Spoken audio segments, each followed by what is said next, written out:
Un roi au chapitre 6. Ce fut la 480e année après la sortie des enfants d'Israël du pays d'Égypte que Salomon bâtit la maison à l'Éternel. La quatrième année de son règne sur Israël au mois de Ziv, qui est le second mois. La maison que le roi Salomon bâtit à l'Éternel avait 60 coudées de longueur, 20 de largeur et 30 de hauteur. Le portique devant le temple de la maison avait 20 coudées de longueur, répondant à la largeur de la maison, et 10 coudées de profondeur sur la face de la maison. Le roi fit à la maison des fenêtres solidement grillées. Il bâtit contre le mur de la maison des étages circulaires qui entouraient les murs de la maison, le temple et le sanctuaire. Et il fit des chambres latérales tout autour. L'étage inférieur était large de 5 coudées, celui du milieu de 6 coudées et le troisième de 7 coudées, car il ménagea des retraites à la maison tout autour en dehors, afin que la charpente n'entrât pas dans les murs de la maison. Lorsqu'on bâtit la maison, on se servit de pierres toutes taillées, et ni marteau, ni hache, ni aucun instrument de fer ne furent entendus dans la maison pendant qu'on la construisait. L'entrée des chambres de l'étage inférieur était au côté droit de la maison. On montait à l'étage du milieu par un escalier tournant et de l'étage du milieu au troisième.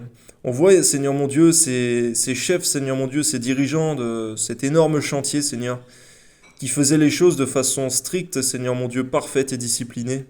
Mais il faut dire aussi, Seigneur mon Dieu, qu'en ce temps-là, c'était toi le chef, Seigneur.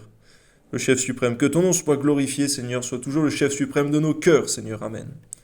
Après avoir achevé de bâtir la maison, Salomon la couvrit de planches et de poutres de cèdre. Il donna 5 coudées de hauteur à chacun des étages qui entouraient toute la maison. Il les lia à la maison par des bois de cèdre. L'Éternel adressa la parole à Salomon et lui dit : « Tu bâtis cette maison. Si tu marches selon mes lois, si tu pratiques mes ordonnances, si tu observes et suis tous mes commandements, j'accomplirai à ton égard la promesse que j'ai faite à David, ton père. J'habiterai au milieu des enfants d'Israël, et je n'abandonnerai point mon peuple d'Israël. » Après avoir achevé de bâtir la maison, Salomon en revêtit les murs intérieurement de planches de cèdre, depuis le sol jusqu'au plafond. Il revêtit ainsi de bois à l'intérieur, et il couvrit le sol de la maison de planches de cyprès. Il revêtit de planches de cèdre les 20 coudées du fond de la maison depuis le sol jusqu'au haut des murs. Et il réserva cet espace pour en faire le sanctuaire, le lieu très saint. Les 40 coudées sur le devant formaient la maison, c'est-à-dire le temple. Le bois de cèdre à l'intérieur de la maison offrait des sculptures de coloquintes et de fleurs épanouies. Tout était de cèdre et on ne voyait aucune pierre. Salomon établit le sanctuaire intérieurement au milieu de la maison pour y placer l'arche de l'alliance de l'Éternel. Le sanctuaire avait 20 coudées de longueur, 20 coudées de largeur et 20 coudées de hauteur. Salomon le couvrit d'or pur. Il fit devant le sanctuaire un autel de bois de cèdre et le couvrit d'or. Il couvrit d'or pur l'intérieur de la maison et le fit passer le voile dans des chaînettes d'or devant le sanctuaire qu'il couvrit d'or.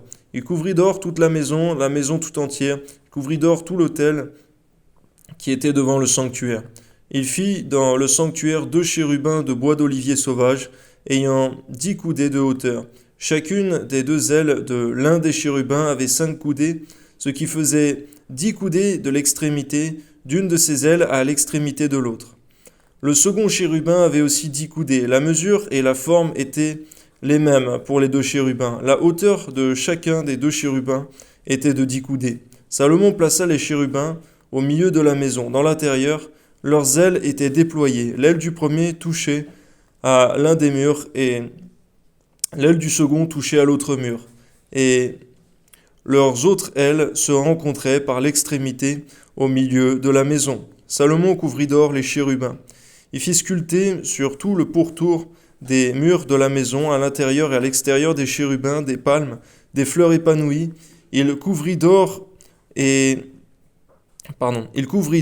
le sol de la maison à l'intérieur et à l'extérieur. Il fit à l'entrée du sanctuaire une porte à 2 battants de bois d'olivier sauvage. L'encadrement avec les poteaux équivalait à 1/5 du mur. Les 2 battants étaient de bois d'olivier sauvage. Il y fit sculpter des chérubins, des palmes et des fleurs épanouies, et il les couvrit d'or. Il étendit aussi l'or sur les chérubins et sur les palmes.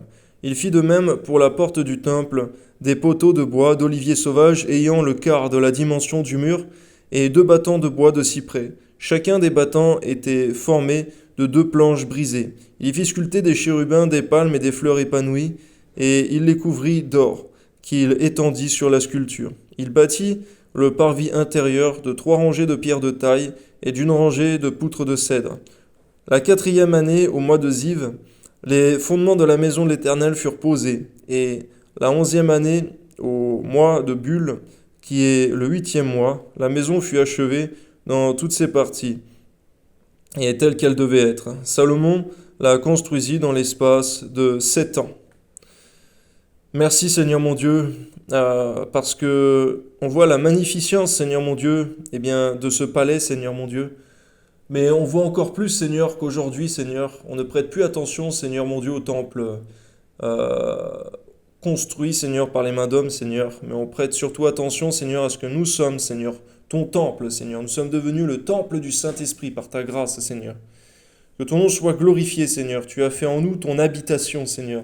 C'est bien plus précieux, Seigneur mon Dieu, qu'un temple fait de main d'homme. Que ton nom soit glorifié, Père.